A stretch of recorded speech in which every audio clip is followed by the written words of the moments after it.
to take? 100% ready. Let's go. Excellent. Let's go. All right, everybody. Well, thanks for joining us. This is number 6 of 9 of our virtual education winter series, Kim. So appreciate you carving some time out of your day to chat with everybody here at the Wisconsin PGA. Believe everybody on the call hopefully knows me. My name is Erika Pirkl. I am the PGA Director of Player Development for the Wisconsin section, headed into my 10th season with you guys. So and very much enjoying every minute of it. But today's topic focuses on kind of bridging player development, player engagement to deferred compensation. So I've got Kim Shafer on with me to help us, learn more about deferred compensation and how we can get you guys introduced to these player engagement programs and again, benefit your members, your clientele, your customers, junior golfers, what have you, and then really put a little bit of money in your pockets, for participating in the player engagement programs that the PGA of America has to offer. So that's what we're going to dive into today. Like I mentioned earlier, if you do have questions, feel free to interrupt Kim or myself. Shoot me a text, put the question in the chat, whatever is easiest for you. Kim, do you want to introduce yourself quickly before we get started? Absolutely. So my name is Kim Shafer, and I'm starting my 8th year as a player engagement consultant for the PGA. I am a PGA and an LPGA member, and I'm married to a PGA member. So it's kind of everything golf here in our house. This is the beginning of my 2nd year partnering with the Wisconsin PGA. So I'm still really just getting to know a lot of you, and I certainly hope that you'll consider me as a good resource along with Erika. So I'm excited to join you today. Excellent. Kim, I'm going to start paging through these slides here. All right, Kim, I'll take this first slide. And like I said, if I leave something out, feel free to jump in. But today we are going to be walking through some of the activities that earn you points with deferred compensation. So here, Kim put together a really concrete list of all of the player engagement type of activities that you can use after you enroll in deferred comp on a yearly basis to earn points. So you can see on there some examples: coach PGA Junior League, host PGA Family Golf. If you host a section event or junior golf event, you can earn points for simply being a host facility. Making way for inclusive golf communities, whether that be through Operation 36, which I know a number of you on this call are familiar with and conduct at your facility. Special Olympics, I would put First Tee in there as well. DEI-based programming at your club, PGA Hope, et cetera, et cetera. So that's a really great list of activities that, you guys are engaging with. I know you are, and you can earn points on top of that. You can see we've got a QR code too that'll take you to the full list, also displayed in a PDF on our website. Kim, you want to tackle this slide when it comes to PGA Junior League? Absolutely. And going back to the QR code that Erika shared with you on the previous slide, if you're like me and you pull up that QR code, you're going to find the smallest fonts in the history of the world. So you might need to wear like your glasses and have a microscope to be able to read it. So I would suggest that you go to Erika's website and look it up there so you can see it on a bigger screen. But everything is there for you to see. But when it comes to PGA Junior League, I believe that there's a lot of options for you with PGA Junior League that you might not be aware of. Yes, you can always do, the grand big scheme and do like a big, huge in-house league and earn all of your points through the PGA Junior League program. But there's also a lot of smaller ways that you can be involved with PGA Junior League and earn deferred comp. So for example, you could host your own indoor winter simulator team with anywhere from 6 to 10 kids just at your facility, and they could just play against each other on your simulator for a 4-week program during the middle of the winter, and that would meet the requirement to earn 75 points through PGA Junior League. So there's a lot of different ways that you can do that. We're also starting to see where people are doing different age divisions. So, for example, maybe at your facility, you don't have a lot of kids on that kind of 13U division. Maybe you've got some older kids. You could do the 17U program. And again, doesn't have to be big, but you could offer a 17U program for, I've got some people that do an in-house 17U program for anywhere from like 6 to 10 kids. And each week, what they do is they'll play a different format. So instead of just following the typical PGA Junior League scramble format, they will put the players on two-person teams each week to where they're all just playing against one another. And they'll go out and play 9 holes, and maybe they'll do an alternate shot one time, or a scramble, or a shamble, or a best ball. And that way, those players that are a little bit older, they get to have a variety of formats. And they really enjoy just going out and playing with their friends. And it can even just be a small group. And I've had people tell me that for the 17U division, because those kids are older, that they actually need less supervision. So they can, have their clinics, they can do their instruction with them, but then they can send them out on the golf course by themselves and let them go out in their two-person teams. And if there's 6 or 8 of them, they can go out and play together. So, another way for you to be involved with PGA Junior League and earn some deferred comp points, but it's not as big of a time commitment as running a large, 13U in-house league. So those are a couple things that you can do. I know, Erika, if you go to the next slide, some things there for you for PGA Junior League is player registration already open on January 7th, but PGA Junior League now is really a year-round program. We've got people doing winter programs, spring, summer, fall. So if summer is a really horrible time for you and you've got, all sorts of member guests and club championships and all sorts of different things going on, you could certainly run a program in the spring or the fall or during the winter time as well. For those of you that did do PGA Junior League last year, we've been getting a lot of questions, and your PDRs just got posted last week, so you should see them. And if you don't, please let Erika or myself know, and we will follow up. But the other thing for you to know is the game changer fee of $110 for this year. Once your families pay that original $110 game changer fee for their player, that player can then play in as many programs as they want to for the rest of the year without an additional fee. They would only pay your coaching fees. So if you wanted to do a team in the spring and then do a team in the winter, you could do that, and you could get points for having 2 different teams, but your players are only paying that $110 fee one time. And then right now we're in the middle of simulator month. So we've got several facilities nationwide that are doing indoor simulator leagues. And we've got a fun competition going so that they can play against other teams around the country and kind of see where they stack up nationwide. So that's a fun way to get involved during this time of year as well. And then this year we're going to be having new team kits. So brand new design from a new company. We're really excited about it. All the feedback at the PGA show was exceptional. And then the next slide, Erika really talks a lot about the trends for PGA Junior League. And right now we're seeing a lot in the trends where, I think you went too far ahead. We're seeing a lot in the trends for the 17U is really growing. We're also getting more coaches offering a 9U division.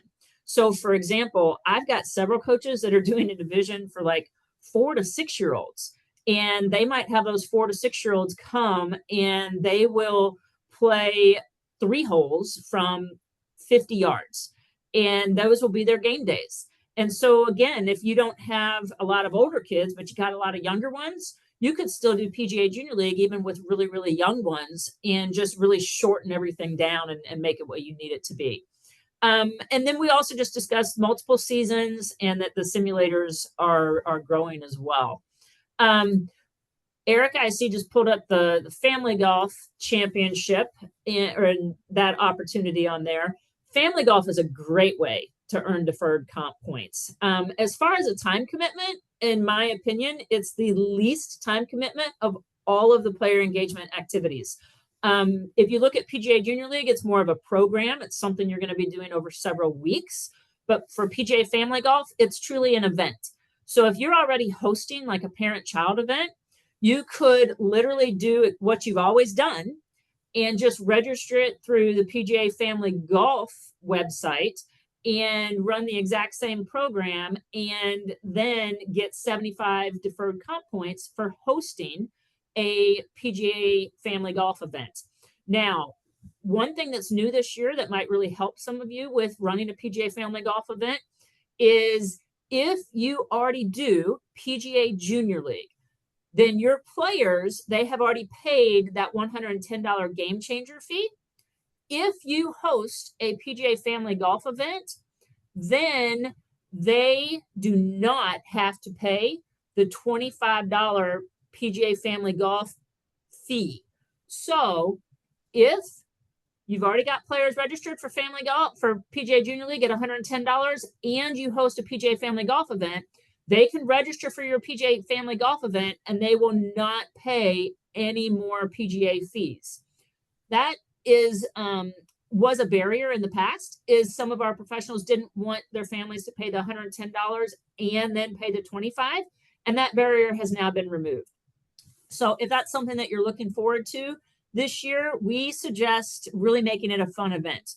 Is we see a lot of people that will do, they'll set up a 9-hole golf course, and some of them will do all par threes. So they'll just make every single hole on their course a par three.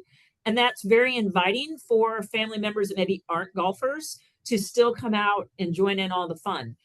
We've seen them do cart decorating contests and costumes. A lot of people do it around Thanksgiving, or sorry, not Thanksgiving, Halloween. And they'll do costumes and have a costume party, and their families get to wear all their Halloween costumes. So that's always a fun event to consider as well. One of the biggest things is it really truly does create those lifetime memories. So everyone can play, including you. You can go out and play with your family and join in all the fun. It's flexible. You can do a scramble, a shamble, alternate shot, whatever you'd like to do for your local event, you can certainly do. And you could do one event, which would be 75 deferred comp points, or you could do more events. So if you wanted to do, like, say, 3 events, you could actually earn all of your deferred comp points just doing 3 different PGA Family Golf events. And so it's a great value for deferred comp points for the time that you're putting in on those events. And one thing that's really awesome this year is the PGA Family Golf Championship is going to be held August 30th and 31st at Whistling Straits and Black Wolf Run. And you, as a PGA professional, can go play in that event with your family. They have an actual professional division as well. So we certainly would love to see you join in and be able to do that too. Erika, what have I missed so far on anything on PGA Family Golf or PGA Junior League that you'd like to add in? Well, Kim, you eloquently explained a lot of things while I realized that I had the wrong version of our presentation up. For those of you on the call, we've got another version that we are showing at our spring meeting. So I'm going to backtrack here and just make sure we didn't miss a beat here while Kim was outlining all of that. Backtracking a little bit, right, to PGA Junior League, you can see this was the team kit that Kim was highlighting when we were talking about Junior League. New this year, again, like Kim mentioned, it will be changing yearly going forward. So that's really exciting, I know, for everybody involved with that program.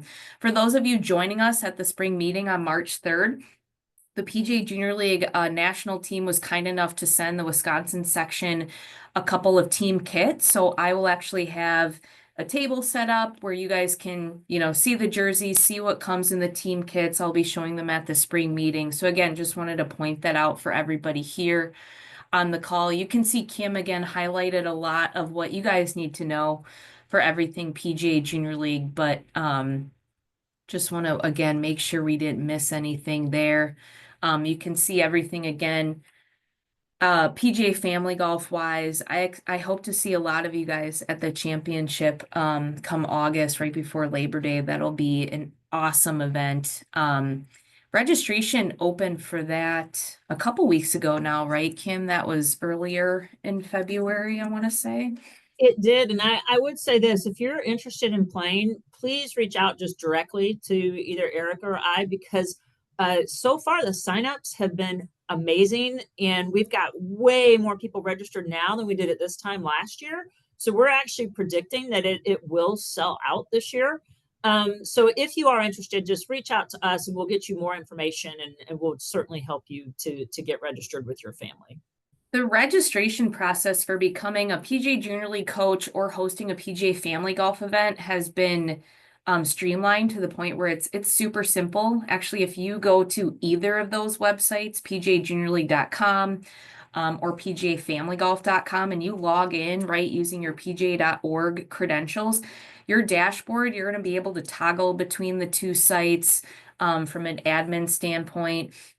I know a lot of folks that have been doing PGA Junior League now for, almost a decade, right, are starting to think about ways that they could incorporate PGA Family Golf, whether that's getting the moms and dads or grandparents who have been watching their children play PGA Junior League and now get them on the golf course by participating in a PGA Family Golf event. So really, it's cool to see how the two are intertwined. And again, I try to convey in my messaging emails to members who ask about it is more than likely you are hosting something like PJ Family Golf at your facility already, right? So that can look like a father-son, it can look like a mother-daughter, or something that you guys probably are hosting already.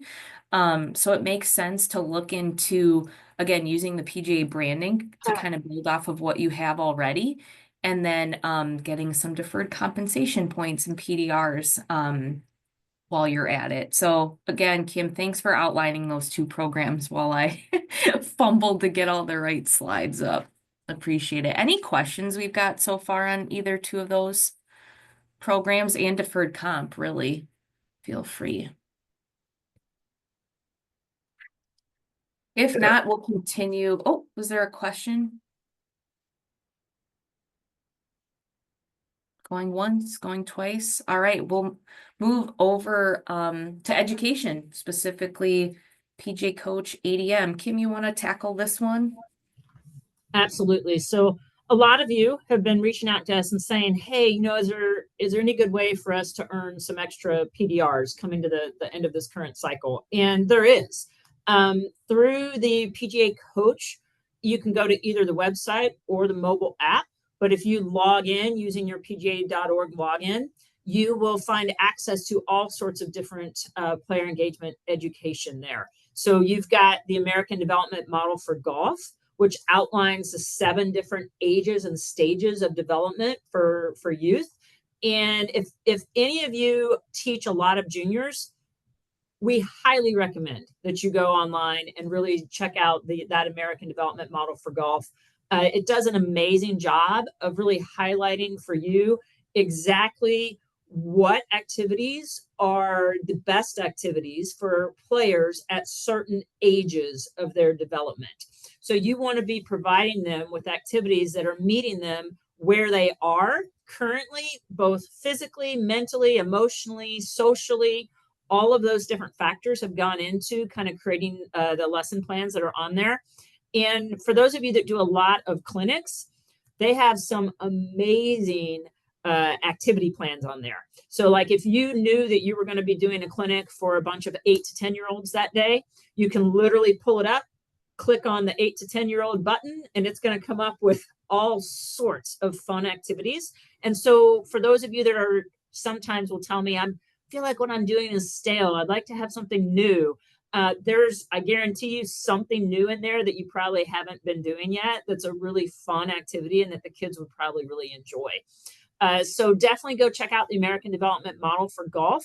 There's also classes in there called the PGA Modern Coach and the 5-Hour Coach. Both of those are really designed to help you maximize your coaching potential in more group settings, and lots of it takes place on the golf course. So that way, for an hour of instruction, if you've got 4 people with you instead of 1, you can increase the revenue that you're making for that hour and also get them out on the golf course a little bit more. So those two, I've actually done both of those. They're really great courses and probably something that you could really, get some best practices from as well. So there are 14 different PDR opportunities available at pga.coach if you'd like to go there and check those out. So that's a good place for you to get started. And the very next slide kind of shows you some of those different activities, and you can literally just go in there and you can see where the green check marks are.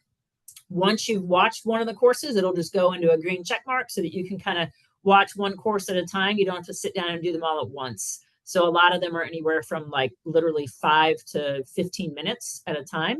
And you don't have to sit down and do everything all at the exact same time. The next thing that you'll see on there is on the PGA Coach app. There's also a lot of kind of modern business tools. And you can use the PGA Coach app kind of almost like your personal staff member. And you can set it up to do all of your lesson booking through there. Your consumers, your students can use the My PGA app, and you can communicate with them back and forth through there. Video analysis is coming very, very soon through a partnership with the PGA with OnForm. And there's just a lot of different business tools that they're putting together to really help you manage your coaching business and hopefully save you money and time when it comes to managing your business. So please, keep an eye out for all those things that are coming down the road. And then that next slide talks about kind of that supplemental retirement. Enrollment is easy. You can literally go to the PGA member app and probably within 5 buttons have enrolled for the deferred comp program. It does take 200 points for you to qualify. And there is a 60-day reporting window. So from whenever you've completed something, so like the day you completed your PGA Junior League season, you would have 60 days to report that and then have one of your fellow PGA professionals attest to your completion of that. Then the other thing that's on there is the full points matrix. Definitely go to pga.org. You can check that out and see all of the various opportunities there. Erika, anything else I'm missing on those last few slides that you'd like to point out? No, thanks, Kim.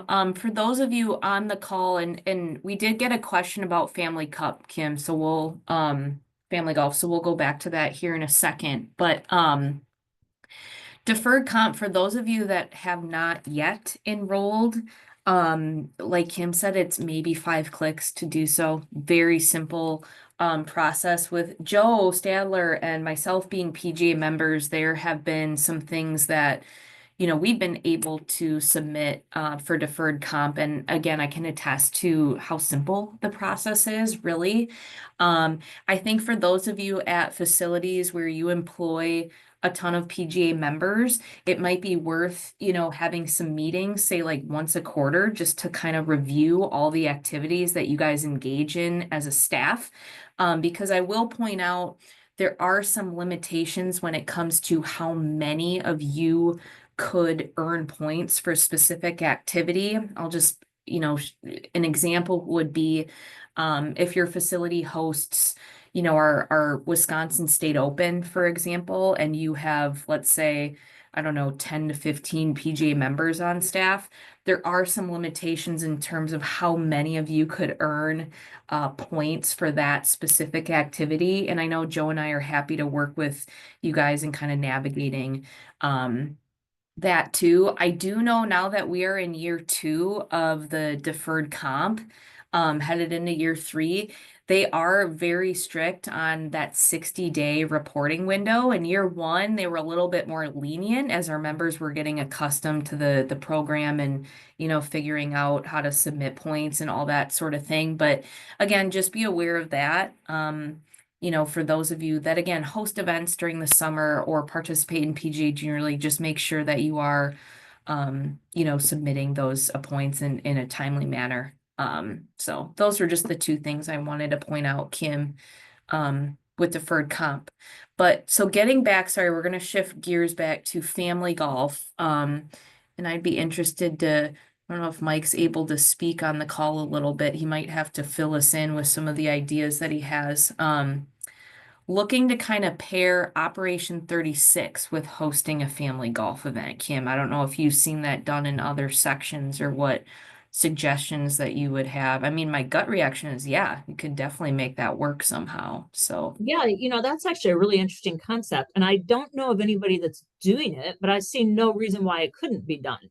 So if you were doing like a family kind of Ops 36, program, you could set up PGA family golf events on kind of what I guess would be like your testing days.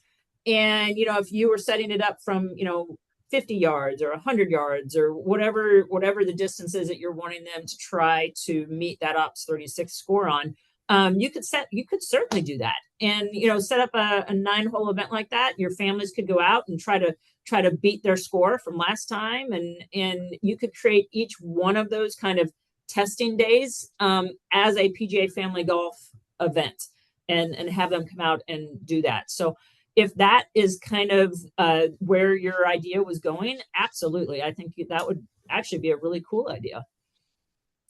Yeah, pretty much that's exactly what I was thinking about because we do our family golf events and we use Operation 36 for those. But we would just have to then make sure that they register through the Family Cup website in order to get those credits. That is correct. So you would need to have at least 2 families register for each event for that event to be considered an official event. So yes, you would want to go online and create your PJ Family Golf event, however many you're going to have. Let's say you're going to have 5 of them. You would create 5 times. You would create 5 different events on the PJ Family Golf website. And then you would need at least 2 families to go in and register for each one of those events for that event to be considered meeting the criteria. Okay, sounds good. Awesome. Yeah, Mike, All if right. you end up doing that, would you do us a favor? Would you take some photos and kind of document what you did and what you feel like was a good best practice, how it went, that kind of thing? Because we'd love to learn from you and be able to share kind of your outcomes with others. Sure, I can do that. Sure. That would be awesome. Yeah, thank you very much. That's a very cool idea. Mike's a fantastic photographer, so that'd be Yeah, perfect. right. Oh, Sure. Yeah. really cool idea. Just because I know a lot of the questions that we get asked about family golf is like, well, what am I going to do for format, right? And how we can kind of get creative, right? It doesn't have to be a scramble, right? We can get a little creative outside of that. So I think that's a really, really great idea. All right. Any more questions here before I skip ahead?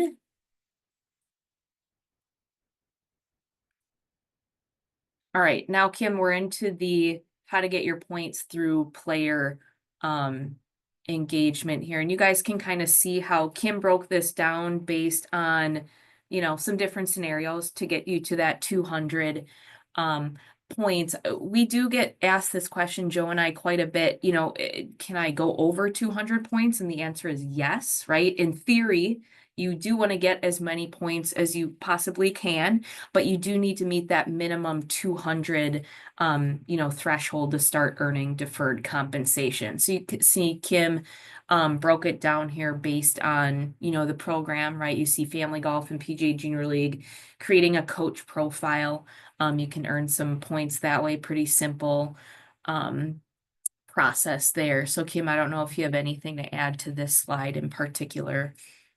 Yeah, no, I think the biggest thing here was we have this slide and then the next one, just trying to show you 4 different ways that you can really earn those points. And like the current slide that she just pulled up is a little different than the previous slide. And in this one, you've got PGA Family Golf and PGA Junior League, and you could you could coach one team in the summer, you could coach one team maybe during a winter league, and then have one PGA Family Golf event, and boom, you're already there. Or if you do want to go all in with PGA Junior League, which a lot of coaches do, you would coach a program that has at least 24 players. You would also coach an all-star team, and you would host one all-star play day. And if you did that, then you would have 250 points and make all of those points with just PGA Junior League. So there's just a lot of different options for you. And a lot of it has to do with your facility and what really works best for you, and the time commitment that you and your staff have towards those different opportunities.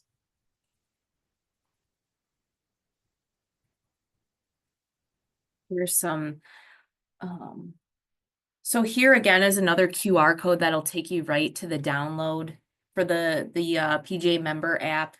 Again, if you guys have questions on how to do this, just reach out to me or Kim. Happy to walk you through it. But as you can see there, when you're logged into the app, deferred comp is one of the button icons right on the bottom. So it'll take you right there. You can hit enroll if you haven't done so already, but very simple. Start earning points right away. I get asked this too, like, let's say, you get enrolled, you submit your points for peer review, and you submit them to a fellow PGA professional. Maybe it's someone you work with, or maybe if you do participate in PGA Junior League, maybe you just agree to send it to everybody in your league, right? So you can kind of, check off, yep, they were in a league with us, all good. That person, that fellow PGA member that you send the notification to have them confirm your participation, they're going to get a text notification, they're going to get an email, they're going to get a notification in the app, and it'll keep bugging them until they go in and approve your participation in the program. So pretty seamless that way. Kim, again, I don't know if there was anything in particular that you wanted to point out here. No, I think the only thing I was going to say is you'd mentioned earlier, that yes, you can earn more than 200 points, and you absolutely can earn more than 200 points. One question I've gotten recently from some people is, if I earn more than 200 points, let's say I earn, 275 points this year, will those extra 75 points carry over to the next year? And the answer to that is no. It's all within the one calendar year. So yes, you can be super aggressive and get more points, and that's amazing. But it will restart January 1st of the next year, just so that you know, because I have had that question quite a few times recently. Right. Any other questions on anything we talked about today, whether it's PGA Junior League, PGA Family Golf, PGA Coach, deferred compensation, any of those things at all? Let's see. Oh, yeah, here we go. Plenty of time for questions.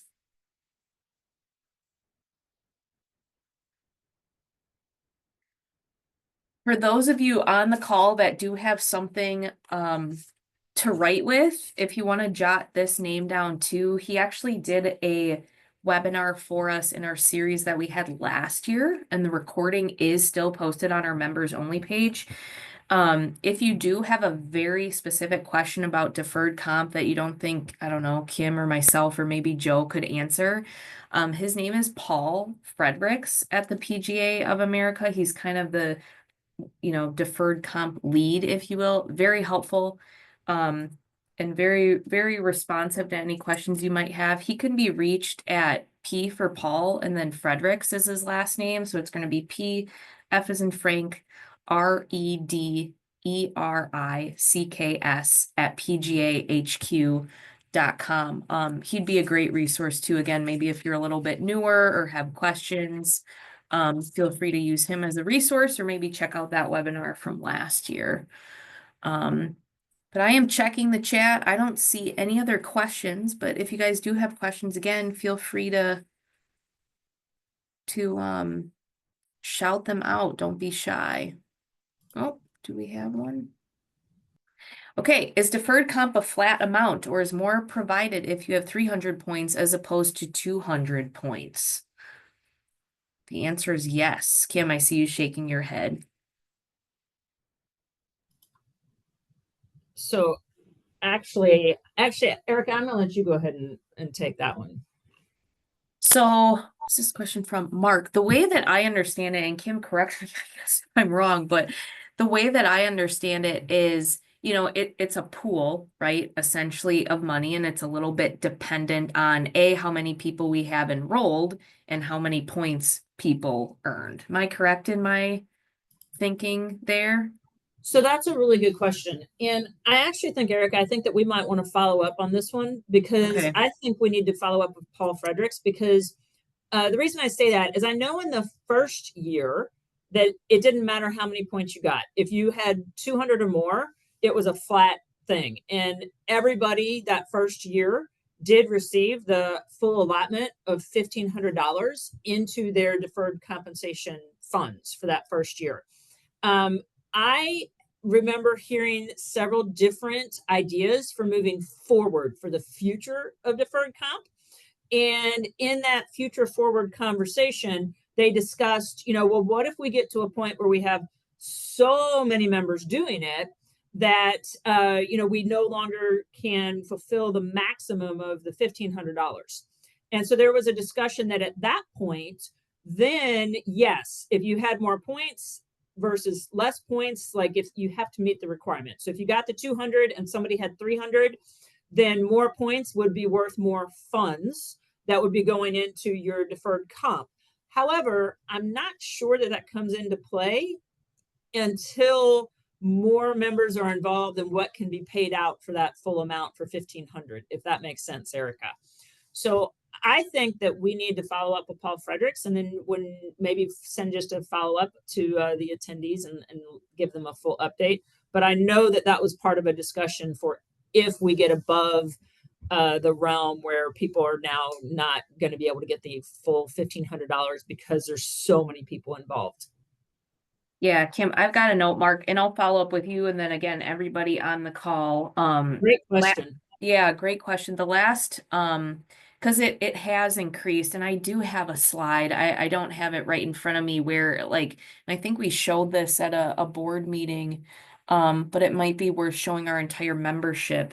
Where year one, the jump from participants from year one to year two that enrolled in deferred comp, as a nation, right? All 41 sections did jump significantly, as you could imagine. So I'd be curious to see what that'll look like, headed into the third year of the program. So we will follow up, but I will say again, unlike PDRs, I would say if you are able to earn points, keep submitting them. Don't stop just because you've hit 200. I think that's a fair statement that we can make at this point. So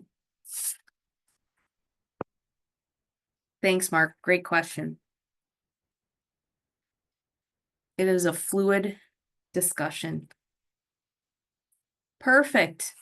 Any other questions from the group?